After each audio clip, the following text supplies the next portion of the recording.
Hey, what's up, y'all? It's your girl, Abby, and you already know what it is. I'm back at it again with the back at it again with another recap, y'all.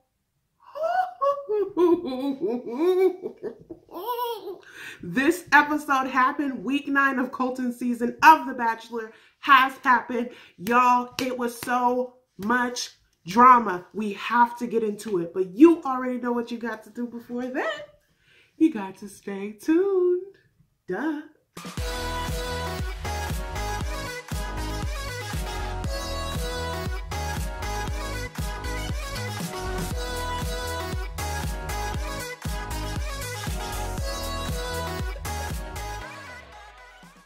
Hey, what is up, y'all? And welcome back to my channel. If you do not know me by now, my name is Abby, also known as the Black girl who watches The Bachelor, Bachelorette, and all of the Bachelor shows. I do live streams on occasions, and I do these recaps and really get in-depth analytical. I gained a lot of newbies over this last week. It was a lot of drama that we got through on the live stream, so if you came in then and you supported from those live streams and you're here, thank you so much. And to everyone else who's interested, make sure you hit that subscribe hit that subscribe button and that like button. Stop playing. Stop playing. If you want to find me online, please don't hesitate to use my hashtag BGwwTB. Now, with all of that in mind, we have a lot to get into, so let's get into this recap. So y'all, I think the theme of this episode is, I can see clearly now the rain is gone. One of these girls is claiming that she could see clearly, and some things or fences will never be the same. Let's get into this. So we begin the episode and we pick up where we left off with the rose ceremony from last week. The women and Colton are enjoying a glass of champagne and they're rejoicing that they made it. You know that we still have Cassie, Hannah G, and we still have Tasia. So these three women will be getting to experience this week going into the fantasy suite to see if they can pull off some major tricks, okay, and make it to top 2. Now, Colton walk outside to go have a conversation with Chris Harrison. Now, he and Chris Harrison sit down and he briefs Chris Harrison really quickly and is like, I know last season before I went into the fantasy suites on Becca's season, we had an awkward conversation. And I was just like, thank God you acknowledge how freaking awkward that was, because that was just weird. Right now, I have 3 amazing women left. I'm going to take them into the fantasy suite, and I'm just trying to figure out what's the best course of action and where that leaves me. It appears that Colton is being really proactive with how he's feeling. He's really thinking through, talking through with Chris Harrison what he expects to happen, and I think he's already putting that pressure on himself to kind of figure out where he wants to go with each of the women. Chris Harrison, again, as always, is not here to tell him what to do or tell him how to feel. He just encourages him to take the time to, you know, get whatever it is he needs out of the relationship. So Colton does go back in and the women are just like, where were you? We were kind of freaking out. And he was like, oh, I just stepped outside. So they toast, and it appears that this is going to be a really, really, really pivotal week for all of these relationships. So it is announced that they will be making yet another location change to Argave.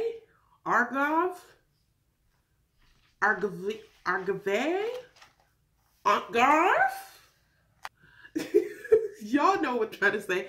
They will be making another location change to Algarve, Portugal, which at this point, I've lost count as to how many trips they've taken on this season. I'm really feeling for my good sis Becca at this point. Becca was done so dirty. Like, it's honestly, at this point, it's filthy. It's so trash how they did her. Like, we're getting flashbacks of how every girl's journey has been. And of course, we've been watching, we've been keeping up with the season. We know where everyone kind of falls. Tasia, she's been the steadiest relationship throughout it all. I think she has used her time to really progress at the perfect pace where it never felt like they did so much and that they couldn't keep up with that momentum. I think that's really a testament to how Tayshia has taken control of this process and taken advantage of this. So it's amazing to see that she's made it to top 3.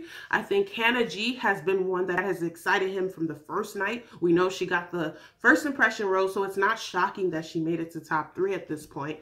And of course we have Cassie, who is literally, in my mind, his number 1. She has been someone that it was, you know, it was just a physical, oh, you're kind of cute, that got her to about week 4. And then from then on, it was like, oh no, I can really see myself with you. And I think he's seeing her as the person he's really invested in. And I think Cassie is seeing her process as something that she's excited about where she's gotten to, but it's just trying to figure out how she can, you know, really turn the corner. It's really time for the first fantasy suite of the episode, and that is going to Tayshia. I think they feed off of each other really well, and when they meet up on this date, it's nothing different. I mean, it's hugged up, it's booed up, this is the date that we about to really see what's up. So I think they both are high energy and they're feeding into that. They're hugging up on each other, booed up, telling each other that they're so excited for the day, and it's looking like this is gonna be a good day for my good sis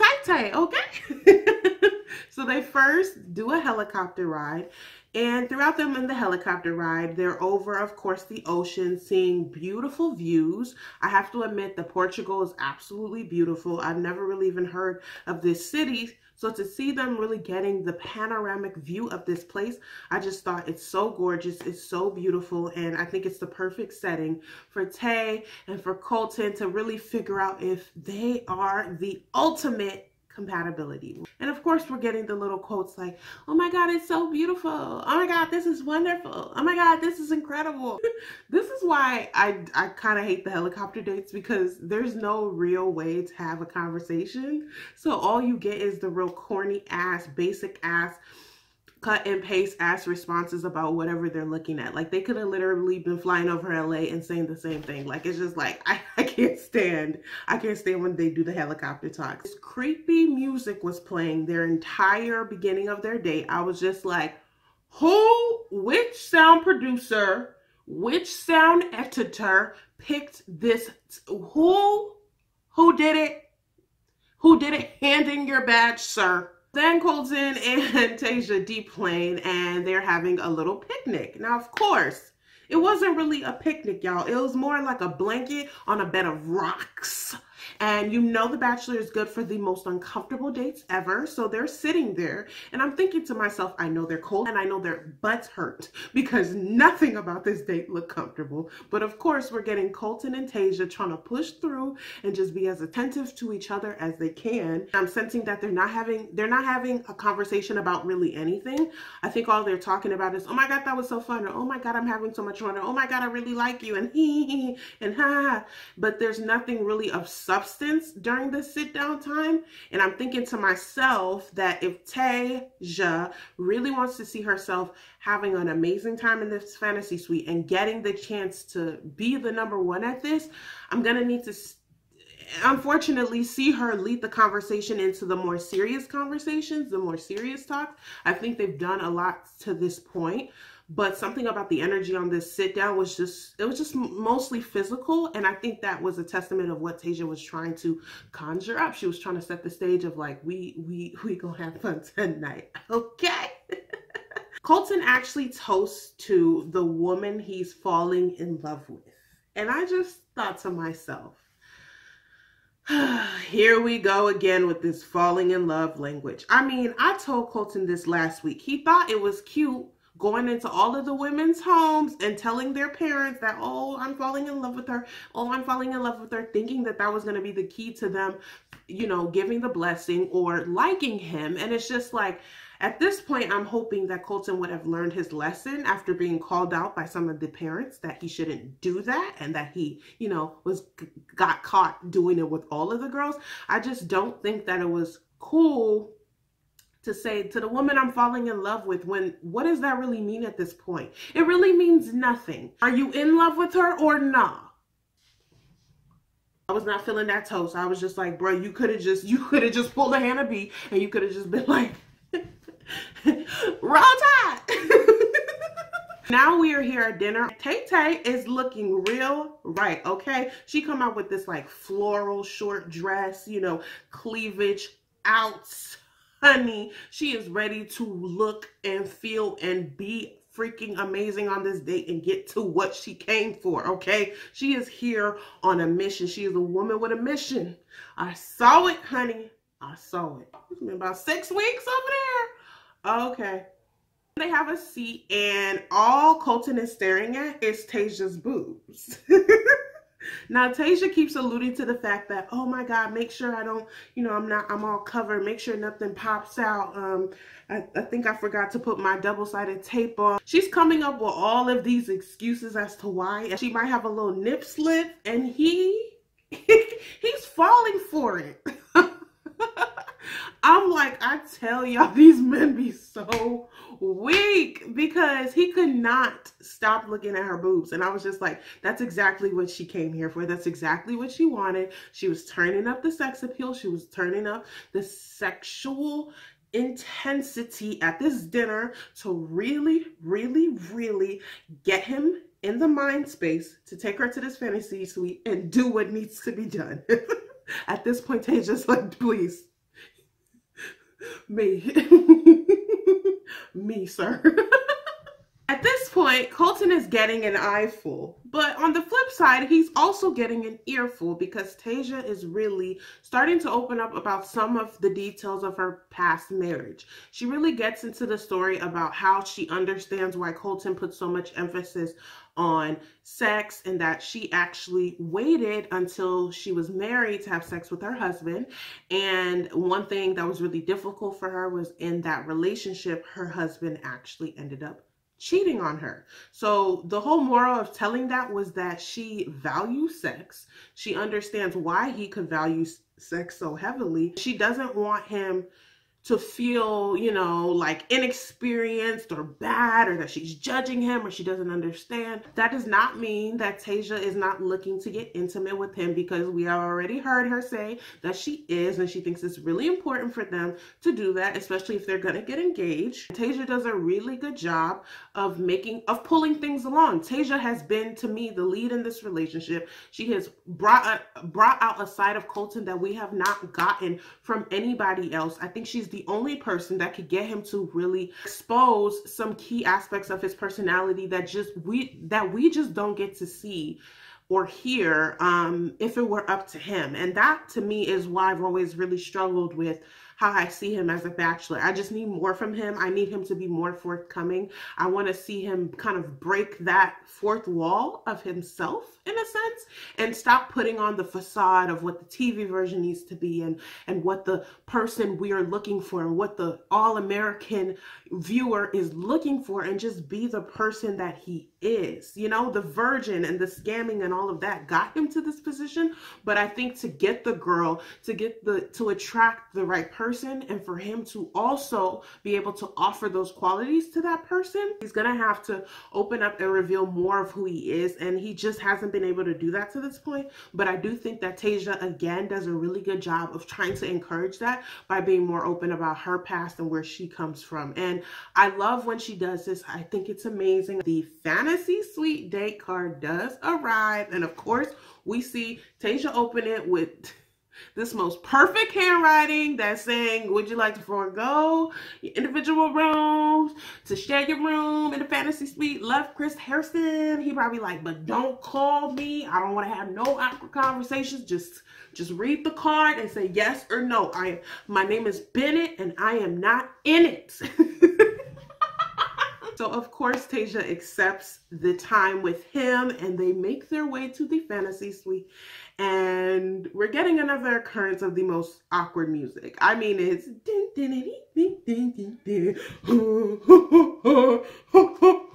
orchestra. Who picked this soundtrack? Like, who did it? Which producer did it? I'm so tired. I am so tired of giving this feedback. I honestly, if y'all need someone to cross-check, cross-edit, watch a final cut, give some feedback, I got you. Because this this music. Why? I thought I was gonna get off your necks when y'all took these trips, and I did. But now y'all got to revise these episodes. Okay, we just not doing that no more. Okay. Thank you. Colton and Tasia start making their way through this fantasy suite, and they are really going around. The room is set up very beautifully. They first go into the bathroom, and the bathtub is already filled with the bubbles. So y'all already know an intern was working very hard and was really setting the stage to see, are Colton and Tay gonna get real romantic? They setting up the vibes. Then we get to the lounge area of the suite, and there's a bunch of chocolate and champagne and little fruit laid out for them. And Colton and Tasia start, you know, dibbling and dabbling in the snacks, and I'm just like, wow. I see an attempt to waste as much time as possible. This corner we got the bubble bath, this corner we got the food, this corner we got the little books. You know what I'm saying? They gave them activities in every corner. They said, okay, we gonna make it real difficult for y'all to have to get to this bed. Yo, Colton, we got your back. He's trying to open a bottle of champagne, and it basically busts open, almost whacks him in the head, and completely explodes. And I'm just like, and this of course is playing as they're playing an interview of him talking about how inexperienced he is. I'm just like, y'all, which intern shook up that bottle of champagne a million times before they gave it that room, praying that they got to that bottle quick enough for it to do that? Intern, shout out to you. Okay, shout out to you. You did your job, and you did it quite well. We arrive the next morning, and we see them in bed with each other, and Colton has on clothes, Tasia has on clothes. And one thing that I do notice is they're trying to have, you know, warm conversation. They're trying to allude to what was done over the night portion, and it's looking like, and it's sounding like, Colton is trying to make it very clear that nothing sexual happened in the fantasy suite. And also, Tasia looks quite defeated, I would say. I think her emotion and her facial expressions and her body language just really read detached. And to me, it read that she was kind of down about the situation.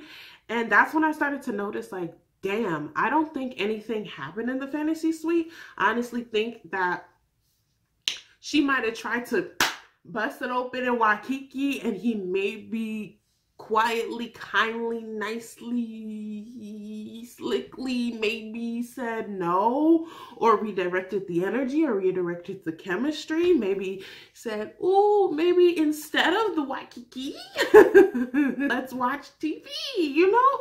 Oh my God.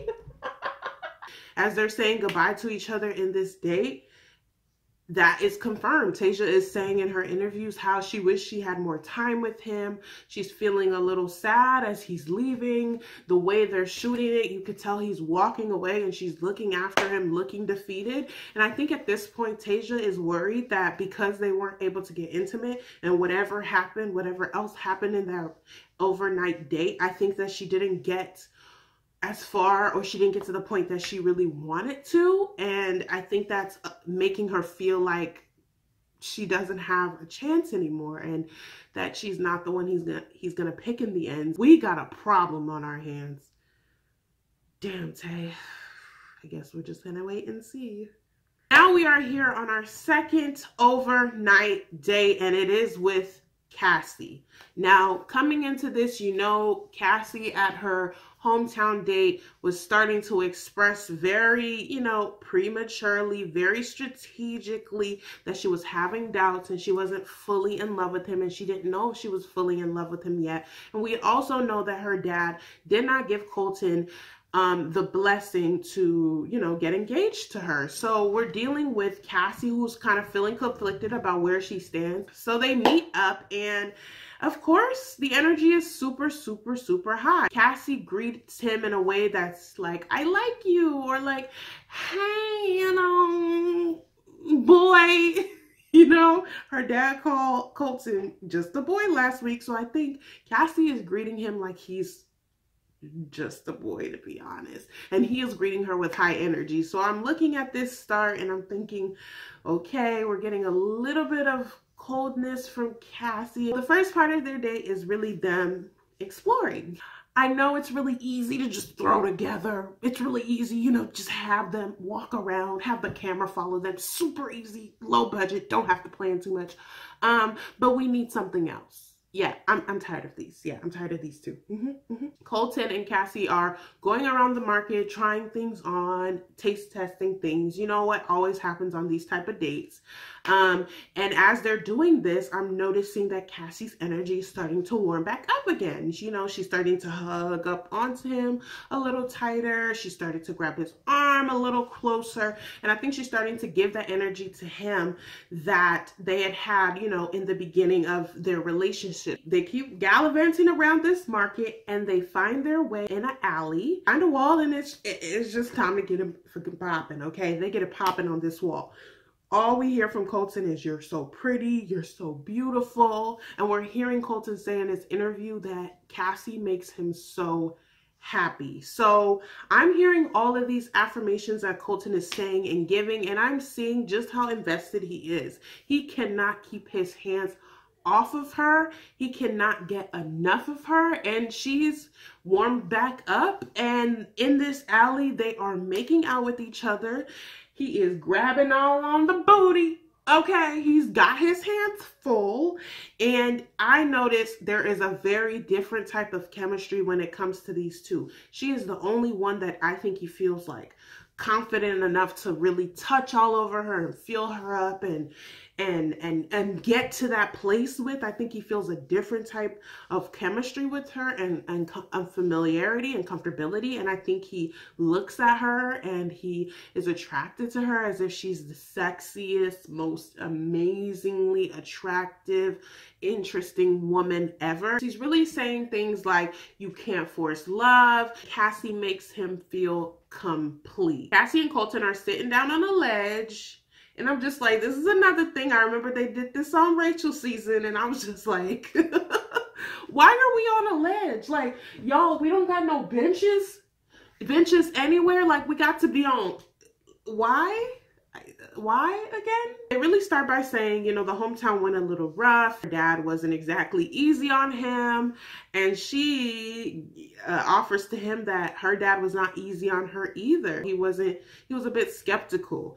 And then Colton really asks her, what do you think is the hardest part for him? Why do you think he has such a hard time accepting it? And she's just like, I don't know. I think it's just that the timing and, you know, they know me so well and they're just having a hard time adjusting. And, you know, it's a hard thing for them to do. Yeah, your dad was really skeptical, and to just be transparent with you, he didn't give his blessing for engagement or, you know, for us to move forward. And Cassie's just like, what?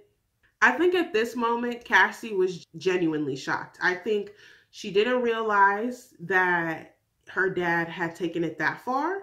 Now, I don't think she thought her dad approved, but I don't think that she thought her dad would have flat out said no. And she does explain that she thought, yeah, I knew he wasn't going to give the blessing. I knew he wasn't going to be cool with that, but I would have at least thought he would leave it open for me to make that decision, or for us to make that decision. And her finding out that he didn't even leave it open, her whole vibe, her whole mood, her whole everything shifted. In this moment, you see everything on her face. I think she's thinking, my parents don't approve. I'm already having doubts. I've been trying to get out of this. I was hoping to go home last week. And now he's telling me, after he's brought me to this point of fantasy suites where I'm going to have to bust it open in the islands of Waikiki. I'm going to have to do all of that tonight. And now he's telling me that my dad straight up says no? What am I supposed to do now? She's having all of these thoughts.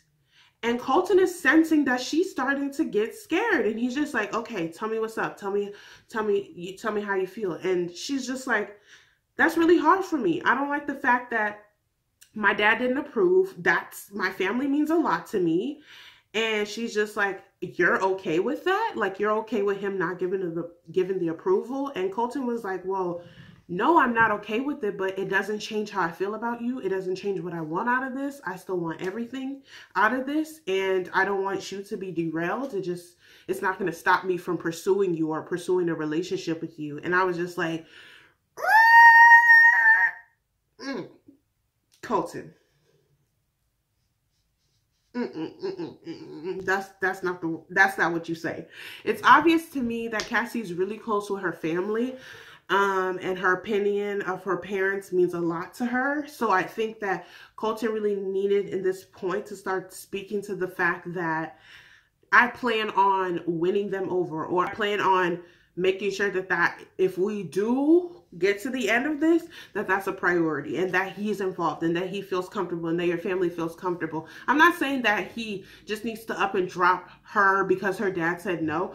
No, but I think that the way he responded, like almost like, oh, that's not going to deter me from dating you, when you're dealing with somebody who's super close with her family, just not going to work, in my opinion. I think she's starting to see an opening at this point. She's seeing that her dad didn't give the approval. She already knew that she's trying to get out of this thing. She's been trying to get out of this thing. And I think she's thinking this might be her perfect moment to make her exit. I'm just saying. I think he's kind of wishing that he didn't say anything, because I don't think he expected it to change the energy that bad. I mean, we started at Cassie low energy on this date at the beginning. Then as things progressed, she definitely bumped her energy up. But now hearing that her dad didn't approve, I think she's seeing another opportunity to get out of this situation. And Colton is sensing this, and it's really going to be time to turn this around. Cassie is, I guess, back at her hotel room. There's a knock at the door, and she opens the door, and guess who it is? Oh my God, Dad! Dad, what are you doing here? Oh my God, what? What? And I'm just like, oh, these producers, petty. These producers flew Cassie's dad all the way from California to Portugal. They saw an inn. They knew that this is the conversation that Cassie needed. This is the conversation that Cassie needs to figure out what she's doing in this process. So they flew her dad out. Yeah. At this moment, I'm thinking, shit's about to go down. Her dad is really here to remind her that on their hometown, he was feeling a little unsettled, and so was the rest of her family, because the way she was introducing Colton and the way they were interacting was making them feel like it wasn't 100%. He felt like she kind of came in a little bit skeptical. She kind of came in a little bit unsure, and it left her family feeling like, is this really a forever kind of relationship? Cassie's just talking about how she has been struggling. She really cares about him, and she really saw it with him, but now she's having a hard time because she feels really conflicted. Like, it was hard for her to hear her dad didn't give the blessing, and then on top of that, she was already feeling, you know, kind of conflicted after hometowns. And then on top of that, they're going into this pivotal week of fantasy suites, and for her to feel conflicted, she's like, where does that leave me? Is it just time? Is it just space? Is it just, you know, we're not compatible? Like, what is it? And I think she's looking for her dad to tell her what to do. And her dad is really just like, all I know is that if you would have came into the hometown and were like, I know without a shadow of a doubt, this is my husband, this is my man, I'm in love with him, blah, blah, blah, we would have supported this. But the way you came in a little bit doubtful, you came in unsure, and that leaves us feeling kind of, we don't want you to end up in any situation where it's just not the right fit. And he was just like reminding her about how him and her mom met. And he was just like, we met when I wasn't even looking for anyone. I wasn't even trying to date, but we just clicked. And it was just like, we knew without a shadow of a doubt that we were meant to be together. And we're hearing him say that marriage is only second to your commitment to God. And this is a really big deal. And this is not something that you just rush into or take lightly. So clearly the dad has very strong opinions on what he believes marriage should be. And I think that includes an engagement. And I think at this point, like I said in my last recap, he's been trying to be the bad guy for Cassie. He's come this far. He's come to Portugal to basically remind her that you do not need to tie yourself down to anything. You do not need to get engaged to this man. This is not the man for you. I don't want you to do this, but it's your decision to make ultimately. Don't let me deter you. I'm not here to tell you what to do. I'm just like, sir, yes, you are. You think she has too many options out here to get tied down to this man? You know what I'm saying? He is not sold on Colton, and he sees that Cassie is not 100%, and he knows his daughter well enough. He knows that she is in too deep at this point, and she's not going to get herself out. So he must bring himself all the way to Portugal to let her know that I tried to tell you in California and you still might end up engaged. So now I got to come out here to Portugal to finish up the work, because what are we doing and what are you doing? Remember that marriage is long term. Remember that you don't have to rush into anything, and just do what's best for you.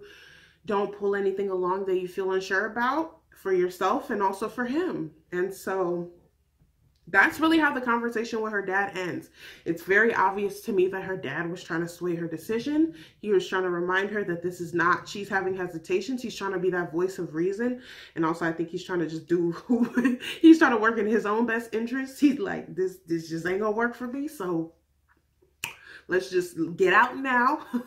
I got 2 tickets. You could be on my flight tomorrow morning. She's seen a crack, she's seen an opening, and she's seeing a way to get out of this without outwardly just having to say, you know, whatever about how she's truly feeling. So I think that Cassie might try to ride this wave with her dad on out of here. We're hearing in her confessional as we're going into dinner that she's just too conflicted. She's too unsure of how she's feeling, and that really leaves her to believe that she needs to leave tonight. So on the dinner portion of her date with Colton, she's going to tell him that she has to go. Let's take a breath now. Cassie is banging. She's all dolled up. She's in a really cute dress. I mean, this girl is looking stunning for someone who is about to break this man's heart, honey. She said, the last vision you will get of me will have you wanting me for the rest of your life, okay? They get to this dinner, and Cassie's energy, for whatever odd reason, is very high right now. I mean, she's giddy, she's uppity, she's acting like, damn, we about to get it in tonight. And I'm like, is this somebody that's about to break up with the whole Bachelor, knowing that he's in love with her? We savage? Oh, okay. Bet. Colton is thinking everything is all good. He's talking about how much fun he had today and all of that.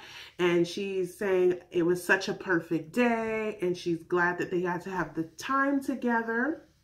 And I think Colton is remembering from earlier that it was really hard on Cassie to hear that her dad didn't approve, and he knows that in order to like keep their relationship on the right track, he needs to nip that in the bud. He needs to address that and make sure she feels really reassured with how much he's invested in her, and also how much her dad's opinion does not deter him, even though we know at this point that don't really matter. So he just was like, Cassie, I just want you to know that I know you were really bummed that you heard that your dad didn't give the blessing, and I don't want you to think that that's going to deter me. I'm still very much invested in you. I really like you. You already know how I feel about you. I think there's just something so special about you, and I just love what we've been building. She's just like, oh, yeah. It's funny you say that, because I was really struggling with that, and coming into tonight, like, I just was having a really difficult time accepting that my family doesn't approve. And actually, my dad came here today, and Colton was just like, today? And she was just like, yeah, he came and we had a conversation. And I'm noticing that Colton is pissed. I think he's thinking he feels maybe betrayed by production by doing this. I think it's a very soft spot. He obviously is wondering, okay, if the dad was here, why didn't I get a chance to talk to him, knowing how they left things, knowing how the dad didn't approve, knowing how he feels about Cassie and how he knows how much this is hurting Cassie. I think he was hoping that if the dad was in town, they could have had a moment. And now he's hearing about it after the fact and seeing the shift in Cassie's energy in this moment. And I think his alarms are starting to rise. I'm having doubts. I shouldn't just, just move forward with doubts. And slowly Colton is starting to catch on. Colton has been through this about 3 times already. He's been through 3 women leaving him. So I think slowly he's starting to catch on and realize, wait. Is she trying to leave right now? She can't. She can't. No, she can't. No. Where's this going? No, reroute. She can't leave right now. This is not happening. You can't. Colton, get your game face on. He's going into panic mode and he's trying to figure out how can he save where this conversation is going. So Cassie just really continues to detail that my dad knew I was having doubts, and I've been having a really hard time because I, have been struggling, and I've been wondering, is it just time? Is it just me? Is it us? I know how I feel about you. I know I care about you, but I don't know. All she keeps saying is, I don't know how I feel. And Colton finally clicks, and he's just like, wait, so can I ask you a question? And she's just like, what? And he was like, were you planning on leaving tonight? And she goes, mm-hmm. And that's when he literally just is like, oh my God. That's when it was go time for Colton. I think that's when he was like, the love of my life, the person I'm invested in, the person I did all of this for, the person that I see myself with, the person I'm most excited for is telling me that she's ready to leave. This is the 4th person who's going to do this to me. And you know what? All of those other girls didn't matter to him. It wouldn't have mattered to him that all of those other girls left if the girl he is invested in would have just stood at the end of it and said that she was in love with him. All of that other girls would have became background noise. But in this moment, he's hearing that she's basically telling him her mind has been made up. She can't get over the fact that she just doesn't know how she feels about him. She doesn't know what it is. One thing that she does know is that she loves him, but she's not in love with him. And just imagine another dagger to the heart. I mean, hearing that, Colton is just like,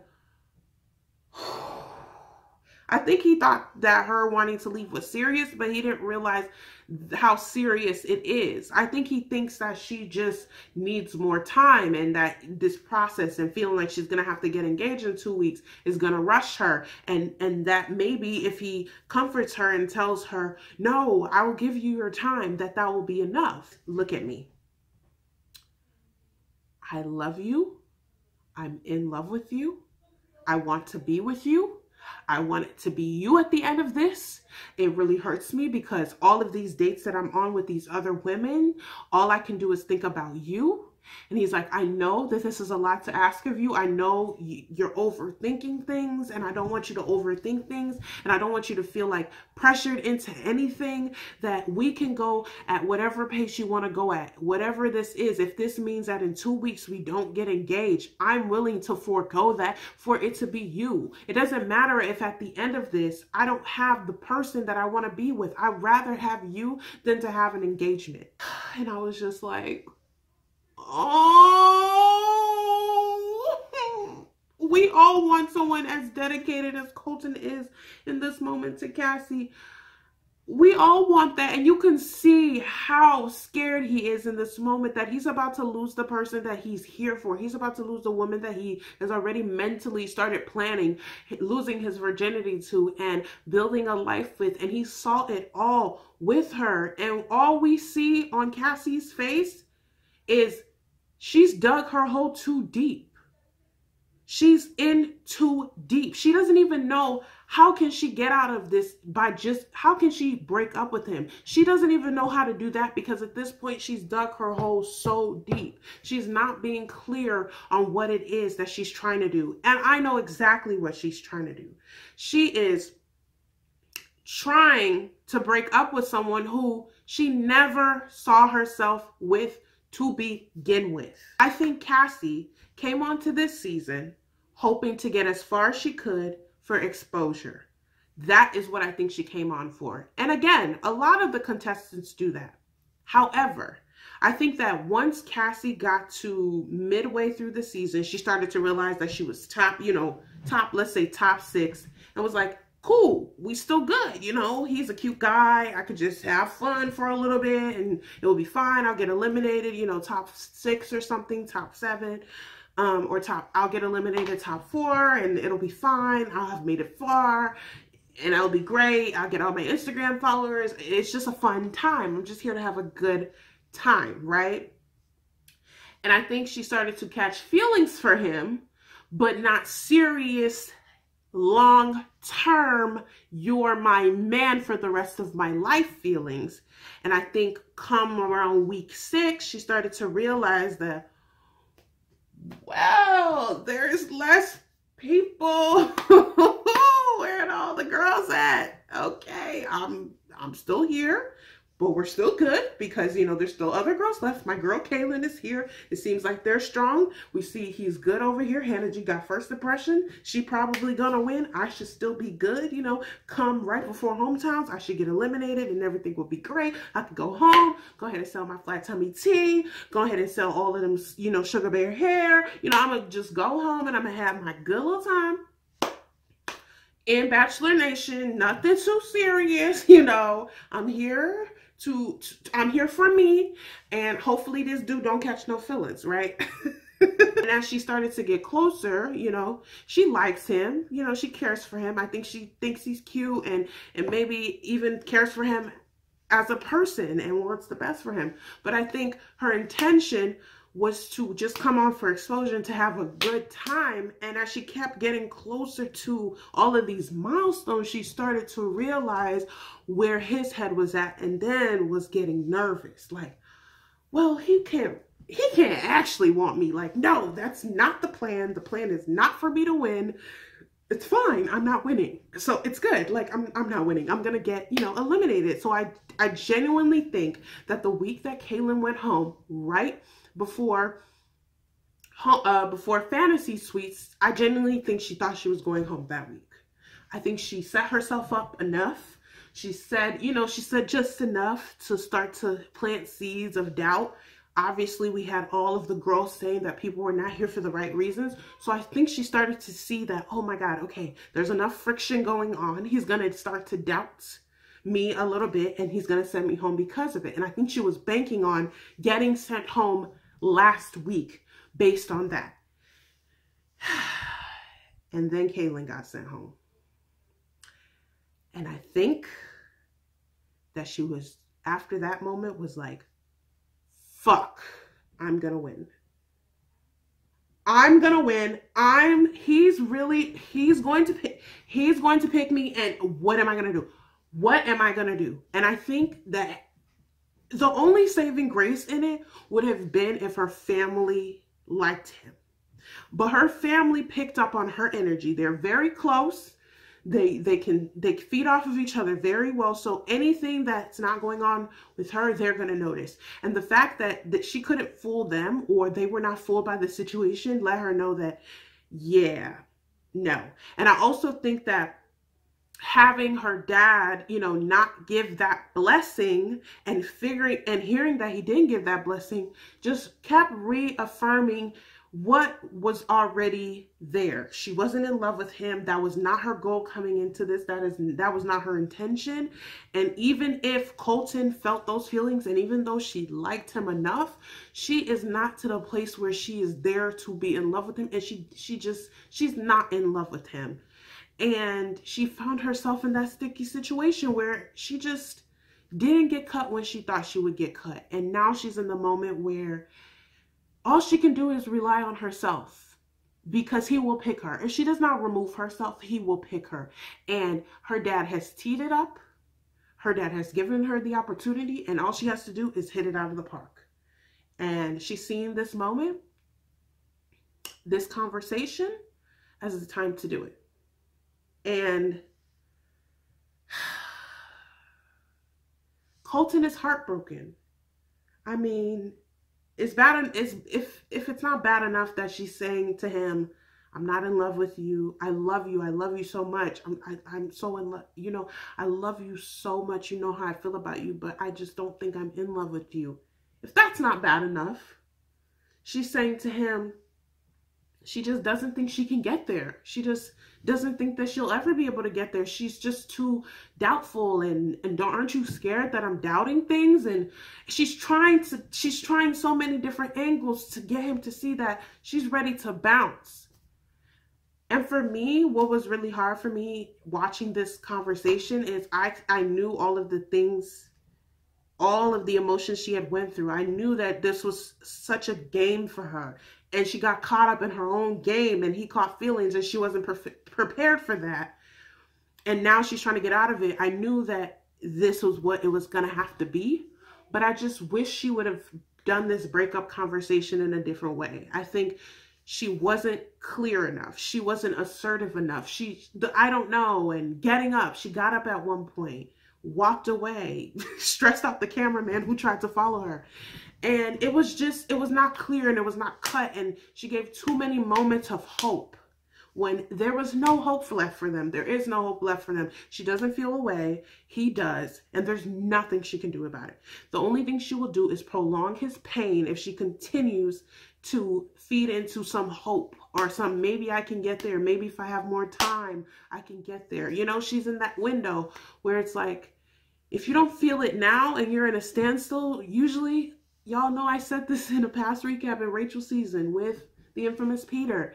If you're in a standstill, usually you stay there. And I don't think she's going to move. I don't think she's ever going to be in love with him. And the more he, you know, begs for more and begs for her to just stay, and the more he relinquishes everything he came here for by saying he won't have to propose to her. He's willing to just date and willing to just pick the person who's better for him and not get the engagement. I mean, he's just forgoing everything he came for. And I agree with it if it's for the right person, but she's not feeling him.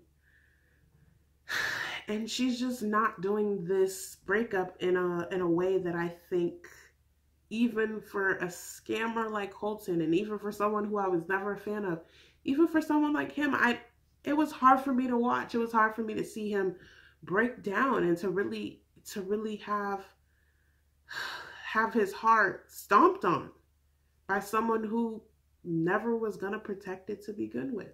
So it's a really difficult conversation. He tries to chase after her time and time again, and he's sitting in the couch, he's shaking, trying to get her to come back to his side, come back, see our potential, see me. I'm willing to do whatever it takes. I'm willing to be here. I'm willing to wait. I'm willing to do whatever I want, whatever pace you want, whatever thing you want, whatever type of friendship, relationship, whatever you want from me, I want that too, because all I know is I will never stop fighting for you. And finally, Cassie gets to the point that I think she should have started with, and it's just like, you know, I want the best for you, and I want somebody who is going to love you unconditionally, and who is going to be there for you unconditionally, and who can give you just as much love as you give them. And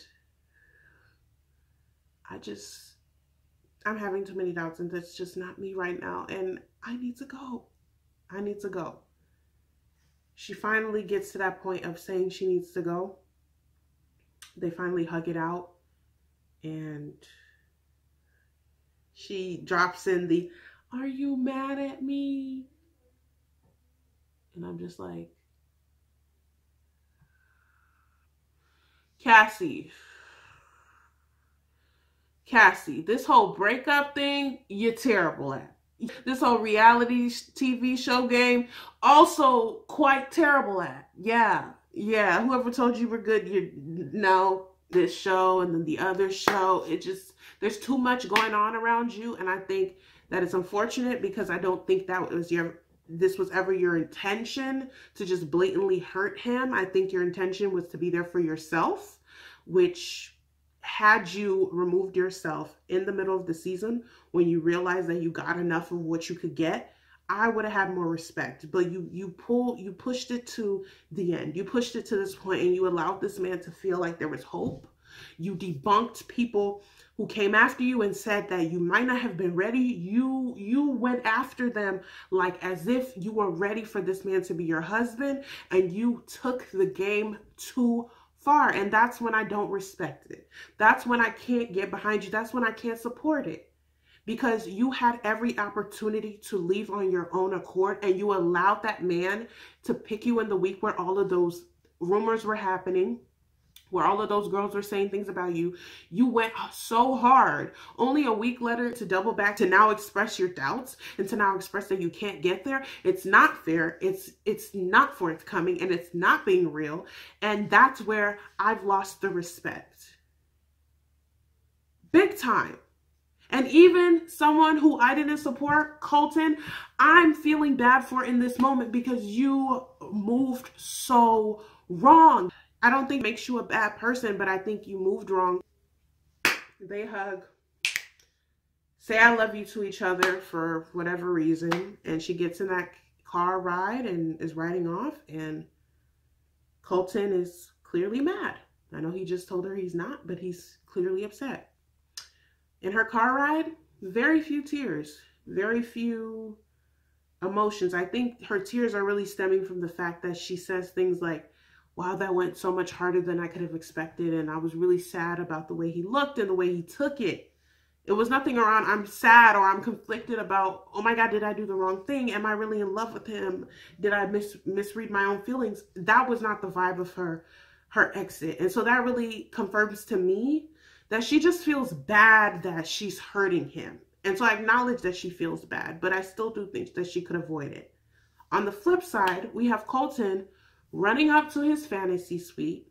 He's probably, took a look at that room, saw the bed, saw the filled up bubble bath, saw the champagne that they laid out for them, got that vision in his head of how fun it could have been with Cassie and how much this night could have been popping, and maybe, all of his dreams of losing his virginity that night. He saw all of it flash in front of his eyes, and he can't freaking take it. He's had enough. And we see Colton come right back out of that room. He's taken off his mic. He throws his mic, hits the cameraman directly in front of him, and he says, "I'm done."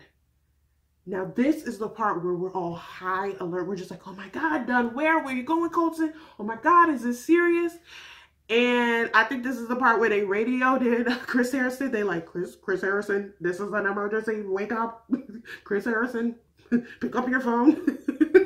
I think these producers like, Chris, get your ass up. We need you stat. Because Chris Harrison just appears out of nowhere, and he's just like walking 5 feet behind Colton, calling his name, and all we hear Colton is saying, "I'm done." He's not responding to anybody, and we just hear the chaos of the crew trying to get their act together. They're trying to get the camera set up. They're trying to get the lights on. Everybody is caught off guard. They did not see this coming, and Colton is so upset. His adrenaline is pumping. That man bolts and jumps over a fence.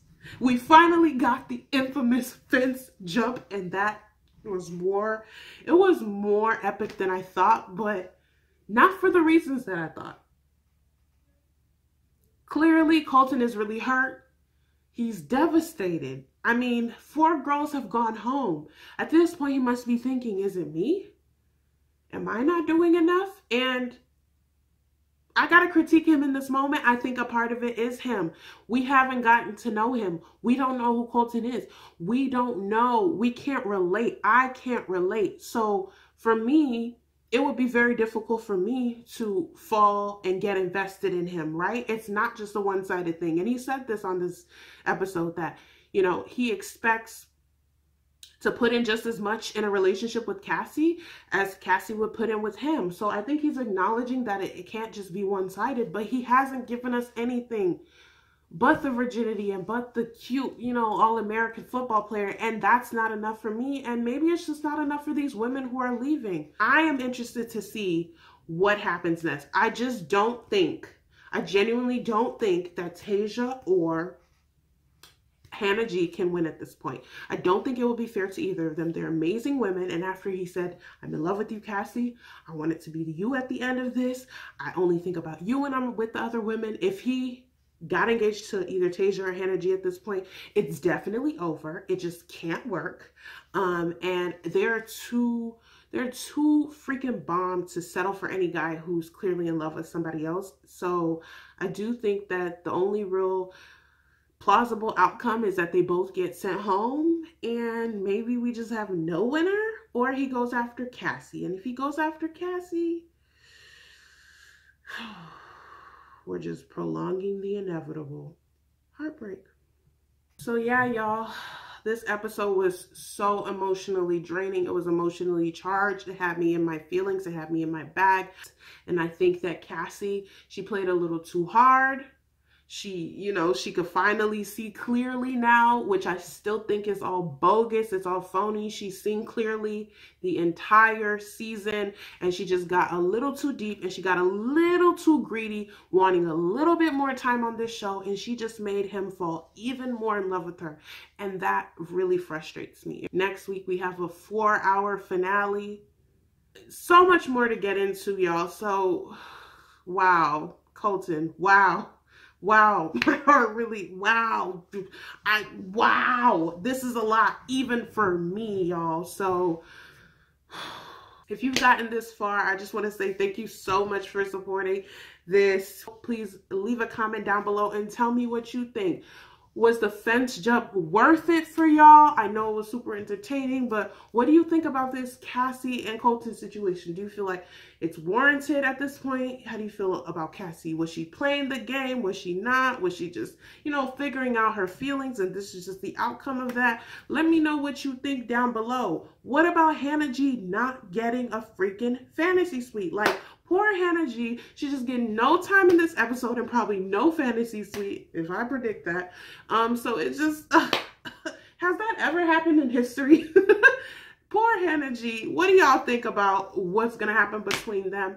Please do leave your comments down below. You know I love continuing the conversation there, and you already know what it is. Thank you so much again, and I will see you in my next upload. Bye, Army. Bye.